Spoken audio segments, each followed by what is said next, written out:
Last summer, I met someone who changed everything I thought I knew about the world. This isn't just another summer friendship story. It's the beginning of how I discovered the impossible. With the cold weather finally setting in, it makes me wish for summer. I've always loved summer because of the freedom. I could stay up late or just do whatever I liked with the days.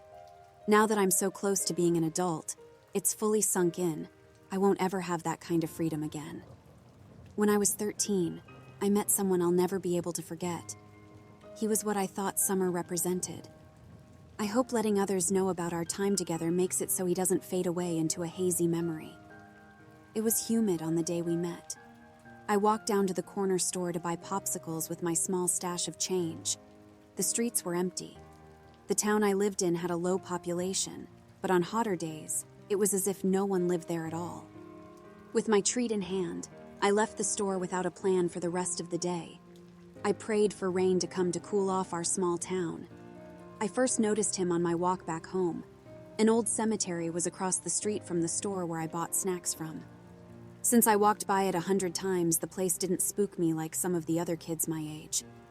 Someone short was standing by the locked gates, staring as if he wanted inside.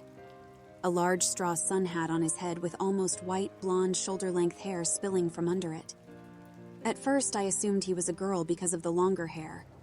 Since I didn't have anything else to do, I went over to get his attention. "The place is haunted, you know," I said, trying to scare him. His head turned, and I was taken aback by how intense his eyes were. He was short and looked 13 at the most, but there was so much behind his eyes it made me think he was older than I was. And for a second, I thought his eyes looked red instead of blue. I blamed it on the harsh sunlight. "Every part of the world is haunted in some way." He spoke in a softer voice that sounded a bit girlish. "Right. Hey, wanna share?" He was weird, but I didn't have a lot of friends, so I couldn't be picky. I opened my popsicle and snapped it in half, offering it to him. He looked confused, but accepted the offer. "Did you just move here?" I pressed after we ate in silence for a minute. No one came to this town unless they were seeing family, so he wasn't here for a day trip. I've never seen him before, which made me wonder where he came from. "I have a small task here. I'm just waiting for a storm," he said in a cryptic manner. Yeah, really weird. But he was still nice enough. "Do you want to do something? There isn't much around here, though. If I ask my parents, they might give me money to watch a movie. There is a theater that shows older ones for $2 per person," I offered. "Is that the Stallion Theater? I think they used to let you fill up a large bag of candy for $1 as well. I vaguely remember getting a bag of gummy sharks." He trailed off as if trying to remember the rest of a story. "That place closed when I was 6 or maybe 7.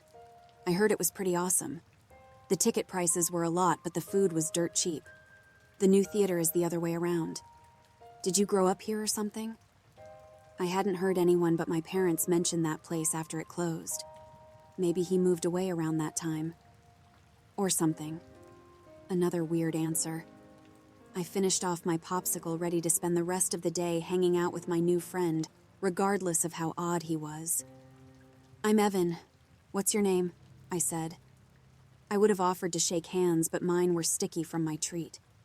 I thought I saw a bit of color come to his cheeks, and he acted as if he didn't want to tell me a simple thing like his name. "Ellie." I looked him over again, wondering if I mistook a girl for a boy.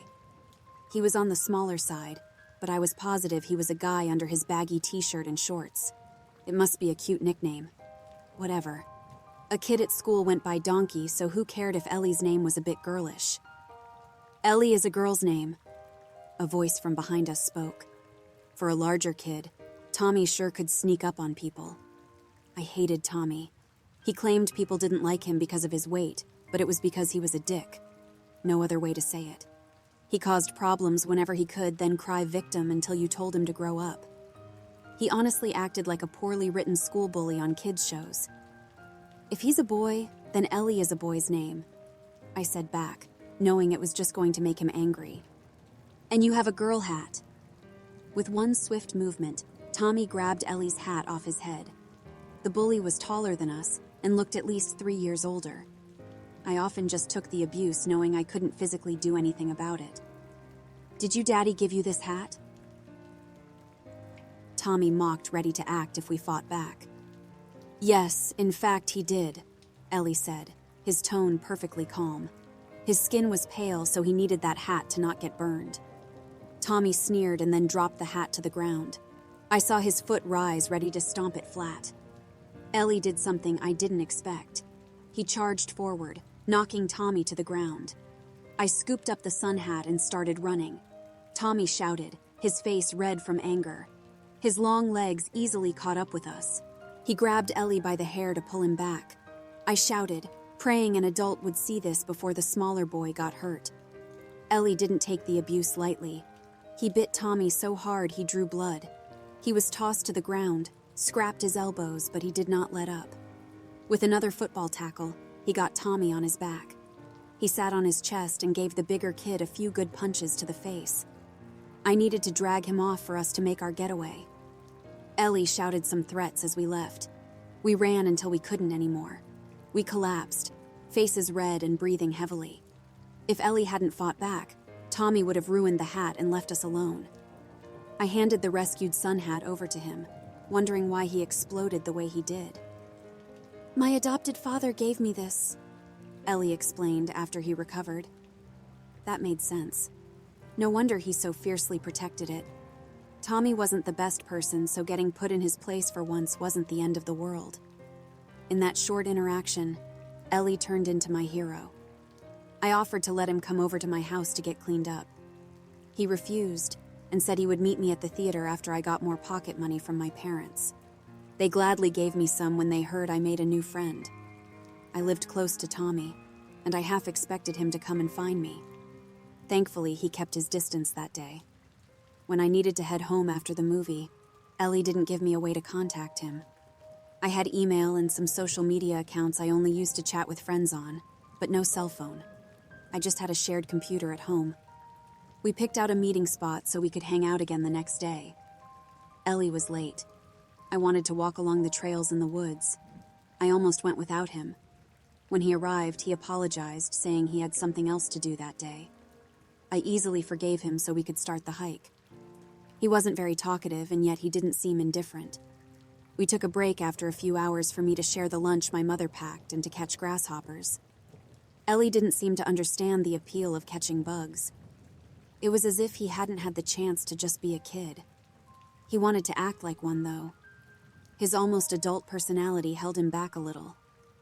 I heard rumbling off in the distance at the end of that day. Deep down, I was convinced Ellie would disappear after a storm rolled through. Thankfully, it didn't rain that night, or the next day. We departed, promising to see each other again. I only was able to spend less than a week with him. On the fourth day, I requested he come by for lunch. My mother wanted to meet my new friend. She offered to make my favorite meal to bribe me to ask him to come over. He wasn't too keen on the idea of meeting my parents. He was too shy for that sort of thing. After a lot of gentle begging, he caved.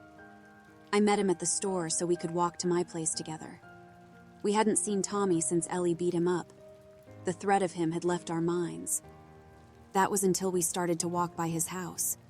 An awful noise came from his backyard. An old wooden gate was open, letting me see something that made me run into the yard, not caring about the danger. The damn bastard had a BB gun and found a stray cat to take his boredom out on. The poor skinny cat cowered against the wooden fence, too scared to move. As far as I could tell, he already hit it once. Ellie came with me. He flew over to the scared cat to take it into his arms. The thing buried its small, shaking head against his chest as the claws dug into his arms, drawing blood. "Fuck off! This is my cat! I can do what I want!" Tommy yelled at us. He still had a light bruise on his cheek from where Ellie hit him days ago. I stood between the two, desperately trying to think of something to do besides making a run for it. Tommy raised the gun, the barrel pointing towards Ellie. It was only a BB gun. The small pellets couldn't kill my friend, but I feared he might get his eye shot out or something. Ellie took a few steps forward, scared cat in his arms and face stern. A breeze blew his sun hat off his head, the string keeping it around his neck. He silently dared Tommy to pull the trigger. His intense gaze wasn't directly at me, yet I still got goosebumps. There was something behind that expression I couldn't place. In that moment, Ellie scared me. Tommy reacted by firing the gun. If it hit Ellie, he didn't react. He would have fired until the gun was empty if his father hadn't seen what was going on. The older man came out of the house in a red-faced rage. I almost felt sorry for Tommy when his father grabbed his arm hard to drag him away, screaming as he did. The gun was yanked from Tommy's hand and tossed over the fence. The father shouted that he didn't care if Tommy shot animals, but he told him to never shoot a person. I didn't wait around for us to be the next target. We booked it out of there, only stopping in front of my house to catch our breath. Somehow the cat started to calm down in Ellie's arms. At least it was clear how Tommy ended up the way he had. "I think I need to skip lunch," Ellie said as he nodded towards the cat. "My mom is allergic. Can you take it home?" I asked.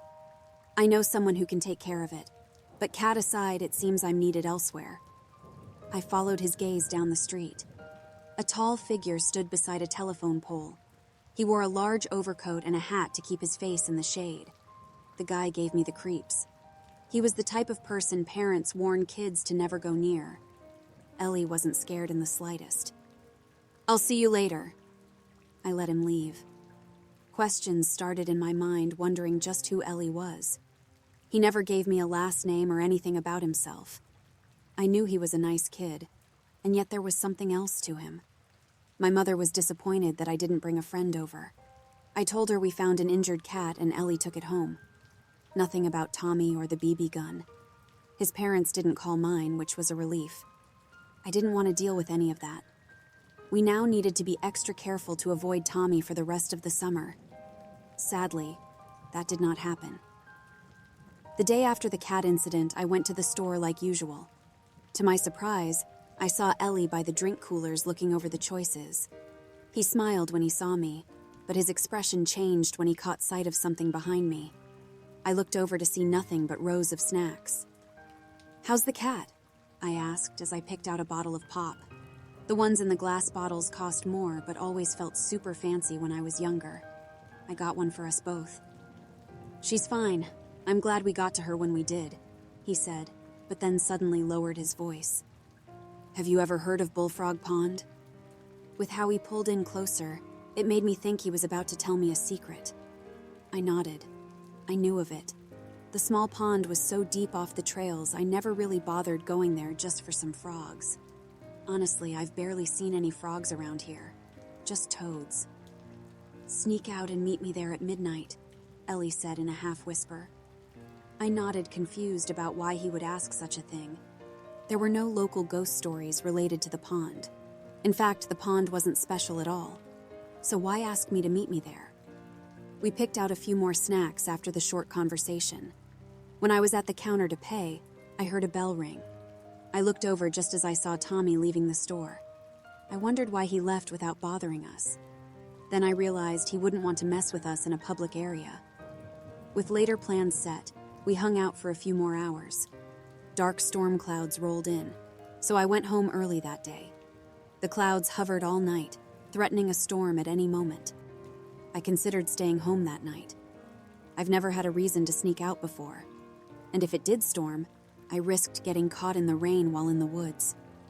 I thought of Ellie being alone in the rain waiting for me, so I set an alarm ready to leave in the dark. My parents were dead asleep. They trusted me to never leave the house so late. I wore a rain jacket just in case. The humid air made me regret that choice. I was covered in sweat by the time I found myself on the right path towards the pond. As I walked, I could have sworn I heard footsteps behind me. I looked around with my flashlight and saw something. I blamed the sounds on just how scared I felt being in the woods so late at night. When a hand grabbed my wrist, I jumped out of my skin. I was too scared to even scream. "This way!" I hissed at Ellie that he gave me a heart attack. Instead of guiding me to the pond, he took me to some bushes that overlooked it. He made us crouch down as if hiding from someone. "What's—" I started, but he shushed me. Sweat rolled down my back as we silently waited. More footsteps came through the woods with a flashlight guiding their way. Another person had come to the pond. I should have already guessed who it was. Tommy came stomping through the brush, expecting to find us. Of course, he wanted to find us alone where no one could interrupt his assault. He overheard Ellie's plan in the store, that much was clear. But Ellie wasn't stupid. He knew this was going to happen, so why bother to sit around and wait? A flash of light appeared through the trees. A boom of thunder came after I counted to 4. The storm was so close. We needed to leave or else we would get caught inside. Instead of leaving, Ellie stood up when Tommy got to the edge of the pond. I whispered to him, not understanding what he was doing. I watched my friend walk to the base of a tree, looking down at a bully who could tear us to pieces. I quickly got beside him, my flashlight in hand as a weapon just in case. "There you two are. I knew I would catch you. I bet you both came down here to fool around. I'll tell everyone that I caught you in the act," Tommy shouted. He pointed his flashlight over to us, the beam of light blinding me for a moment. His threats didn't affect Ellie at all. I felt my face get red from embarrassment. None of what Tommy said was true, and yet I worried because people saw me and Ellie hanging out. They may assume otherwise. "You shouldn't be near the pond," Ellie warned in a cold tone. "Step away." "Don't tell me what to do," Tommy snapped back. I looked over to my friend. What I saw made my blood turn cold. His eyes were no longer bright blue, but a deep red. I couldn't blame the odd light or contacts for the change. I didn't understand what my friend was. I simply knew he wasn't human. "Evan, don't move," Ellie said without looking in my direction. I'd taken a step back without realizing it. The wind started to pick up as more thunder echoed through the trees. "Do not move until the storm is over." His voice sounded so much like an adult that I nodded my head. "Don't ignore me. I'm going to beat both your asses. I'll make sure—" Tommy was cut off by a noise that wasn't thunder. A bubbling came from the small pond, followed by 100 croaking sounds at once. He turned to see countless yellow eyes staring from the water. Tommy's mouth fell open into a silent scream. His body was too stunned to move. Then the frogs came, or at least they were something similar to frogs. Frogs don't have never-ending teeth. All at once, the storm came as the creatures poured from the pond. I wanted to run but kept my feet firmly planted in place, obeying Ellie's warning. I watched in sheer terror as those small monsters poured out towards Tommy. They ate everything, the mouths eating more than the bodies should be able to hold. They tore away flesh and bone. The croaking sound mixed in with the thunder and wind. It wasn't just Tommy they devoured. They started eating away the very ground. Each bite revealed a deep darkness of nothing underneath. These creatures weren't just eating the forest floor, but the very concept there had been a part of the forest there to start with. They got ever closer, devouring even the trees that stood in their path. I let out a small scream as they got so close to my feet. My body shook as my rain jacket failed to keep me fully dry. My heart nearly stopped as the small frog-like monsters nipped just in front of my shoes. As quickly as the storm came, it died down. Soon, the black area the frogs created was filled with water, and each frog sank down into the depths. I collapsed when the rain stopped, my mind working overtime to understand what I had just seen. As I ran through what I witnessed, an odd fact dawned on me. I knew there was space between us and the pond before. Now that pond reached our feet. Tommy had been there, but I couldn't remember what that space looked like. Had there been trees? If so, how many? Ellie started to walk away, his clothing and hair soaked from the rain. I picked up my flashlight to follow him. "Tommy, I started, unable to finish the thought. Ellie stopped and looked over his shoulder at me. His red eyes gave my arms goosebumps. "I did warn him to move, didn't I?" He answered in a cold tone. He did, but he also knew Tommy wouldn't have listened. I let Ellie get a head start on walking out of the woods. We didn't speak to each other when we went our separate ways. Even after I was safe in a warm, dry bed, I didn't sleep. For the first time in my life, I came face to face with death. I should have told my parents what happened, or even admitted I left the house that night and said Tommy was missing. I didn't. Instead, I stayed in bed until the afternoon. Then I took some spare change to head to the store. I expected to see him where we first met. He stood across the street, staring into the old graveyard, lost in thought. I walked over to him against my better judgment. He expected this. His blue eyes looked over me, waiting for questions. "Do you know someone buried here?" I asked. I wasn't ready to hear about what happened the night before just yet. An odd expression came over his face as he nodded. He looked much younger as he stared back at the locked gates. "I think so." I didn't press him. I just waited until he was ready to talk again. "I think my father is here," he finally said. "What's his name? I'm sure we can find him," I offered. Ellie shook his head. His blonde hair looked whiter than before. "You must be aware of the fact I'm not human by now. I was at some point. When I became what I am, I lost a great deal. All my memories of my human life were erased. I carry the personality and memories of those who carried the same powers I now own. At least I always thought every memory was gone. Recently, some have come back. Small hints of my past life. I think I was born here. My father died here. I don't remember his name or face.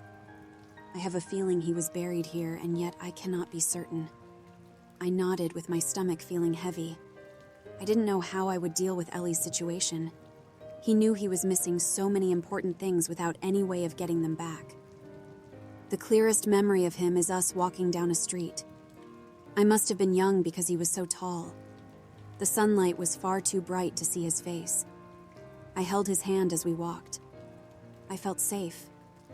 I know I loved him a great deal and yet couldn't hold on to anything about him. His expression stayed collected, but I heard the hurt in his voice. I chewed on my bottom lip, thinking about the fact the same person who was telling me all this also led a person to their death the night before.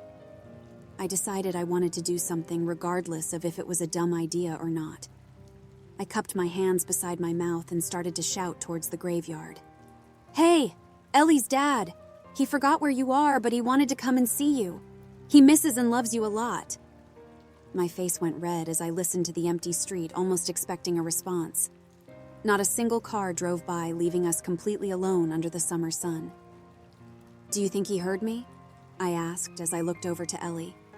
It took a second, but a smile took over his face. He nodded, his eyes looking wet. Ellie brought the brim of his hat down, hiding his expression as he collected himself. "What was with the frogs last night?" I finally asked. "My job is to ensure certain creatures are doing what they're meant to. Those frogs eat everything as you saw. Bit by bit, they'll eat away this world. It could take 100 years or a few million. But they'll eat away at everything until the pond they live in takes over the very fabric of the universe. Then, they'll eat the pond, and finally themselves. Their purpose is to leave this world as nothing." Ellie example.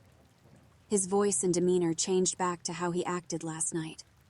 I felt chills go down my spine hearing what he said. It was such an overwhelming thought. Someday my town, my planet, my entire everything will become nothing. "Shouldn't you stop them? I mean, you don't want to be eaten like Tommy," I said, voice shaking. "Is that what you think his name was? Do you remember what he looks like?" Ellie pointed out. To my shock, I didn't. I knew he was taller and larger, but I didn't remember his face. I didn't even know his last name. People take longer to digest. It may be years until you truly forget him. You'll most likely die before the pond spreads outwards. The powers I carry burn out the hosts. I'll be gone. My job title transferring to another poor soul before that pond even reaches the end of the forest. Even so, this is not the only world out there. What I am will live on. It's my job to ensure those frogs slowly devour this world for the sake of balance. My head was swimming. He just gave me more questions than answers. "Other worlds? Are you an alien or something?" I asked, confused. "Or something," Ellie said with a smile. He could try to explain what he meant, but I doubted I would ever understand him. Ellie oversaw things way beyond anything I was meant to know about. His reach scared me. The thought of the end scared me. I also felt sad for him. When I burn out, my vague memories of being human shall go with me. Those are destined to be erased like your world," he said, sounding defeated over the fact. "Not really. If you go before I do, I'll remember. And we're friends, right? I think that will stay with your powers when you pass them along. Your memories will stay with me after you burn out. And I'll stay with a part of you after this world is gone, right?" I watched his face as that concept turned in his head. A breeze came, causing sunlight to dance through his sun hat and across his cheeks. For some reason, I thought he was too important of a person to ever die. I wanted him to outlast this world. Or at the very least, be able to have some time to act like a kid after that had been robbed from him. "I suppose you're right." He sensed eyes on us. I saw the same odd, dark figure waiting at the end of the street. Ellie's time was up. He'd finished his job here and needed to get to the next one. I knew I would never see him again after he walked away. "I'm sorry I made you see something so frightening." He apologized as he put off leaving. "It's okay. I'll just have nightmares for the rest of my life dreading my own mortality. But I think it was worth it." That made him laugh slightly. I didn't think he got the chance to smile very often. I watched him head down the street. He stopped to wave goodbye before he left my sight. I was left standing feeling emptier than I ever had before. My brain still going back to the idea of the pond slowly taking over everything. Even if I wasn't going to live to see it, the idea of everything just being gone someday made me sick. I thought back to that night often through the years since it happened. A year after I met Ellie, my father got a better job, so we moved to a bigger city. With so much going on, I nearly could forget what I learned that night. Everything ends. That scares me. Sometimes it kept me up at night. Would my life even matter in 100 years? Would anything even matter in 1,000? Those thoughts haunted me for a while. It was only after I remembered Ellie's expression after I shouted towards the graveyard, I realized something important. No, my life might not matter in 1,000 years, but things I do matter in the moment. And that's good enough for me to keep going.